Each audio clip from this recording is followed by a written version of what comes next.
আসসালামু আলাইকুম।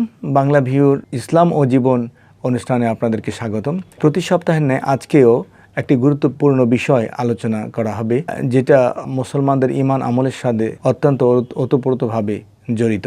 সে বিষয়টি হচ্ছে কিয়ামতের দিন যাদের সঙ্গে আল্লাহ তাআলা কথা বলবেন না। এটা অত্যন্ত গুরুত্বপূর্ণ একটা বিষয়। পরকালে আল্লাহর সঙ্গে সাক্ষাৎ হবে মুমিন বান্দার চূড়ান্ত চাওয়া পাওয়া। অথচ কত ভয়ঙ্কর কথাই না এটি যে মহান আল্লাহ তিন শ্রেণীর মানুষের সঙ্গে কথা বলবেন না, তাদের দিকে তাকাবেন না এবং তারা ভোগ করবে নির্ধারিত আযাব। তারা কারা? প্রিয় নবী সাল্লাল্লাহু আলাইহি ওয়াসাল্লাম এমন তিন শ্রেণীর মানুষকে চিহ্নিত করেছেন যাদের সঙ্গে আল্লাহ তাআলা কথা বলবেন না, তাদের দিকে তাকাবেন না এবং তারা ভোগ করবে নির্ধারিত আযাব।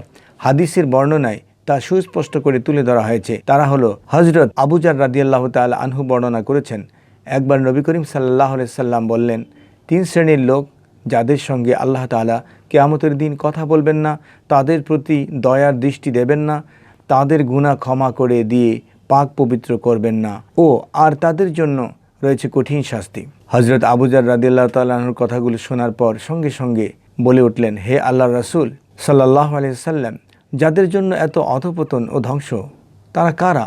নবী সাল্লাল্লাহু আলাইহি সাল্লাম বললেন, তারা হলো যে লোক পরনের কাপড় টাকনোর নিচে পরে, যে দান সাদকা করে খোটা দেয়, যে লোক নিজের মাল বেশি বিক্রি করার চেষ্টায় মিথ্যা কসম করে। হাদিসটি প্রতিটি মানুষের জন্য গুরুত্বপূর্ণ সতর্কবার্তা।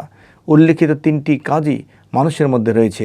এমন অনেক আছেন যারা ইচ্ছা করে টাকনোর নিচে কাপড় পরেন, দান সাদকা করে পরবর্তীতে খোটা দেন এবং ব্যবসা বাণিজ্যের অহরহ মিথ্যা কসম করেন। হাদিসের বর্ণনা অনুযায়ী এসব লোকদের জন্য উল্লেখিত ভয়ঙ্কর চারটি অবস্থা বিরাজ করবে। তাদের সঙ্গে আল্লাহ তাআলা কথা বলবেন না, তাদের দিকে রহমতের দৃষ্টিতে তাকাবেন না, গুনাহ থেকেও তাদেরকে পবিত্র করবেন না, এমনকি তাদের জন্য রয়েছে নির্ধারিত কঠোর শাস্তি।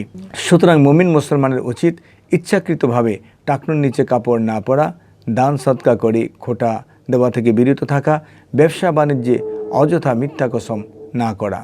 আল্লাহ তাআলা মুসলিম উম্মাহকে হাদিসের উপর যথাযথ আমল করার তৌফিক দান করুন। উল্লিখিত তিনটি কাজ থেকে নিজেদের বিরত রাখার তৌফিক দান করুন। ভয়ঙ্কর পরিস্থিতি থেকে হেফাজত করুন। আমিন।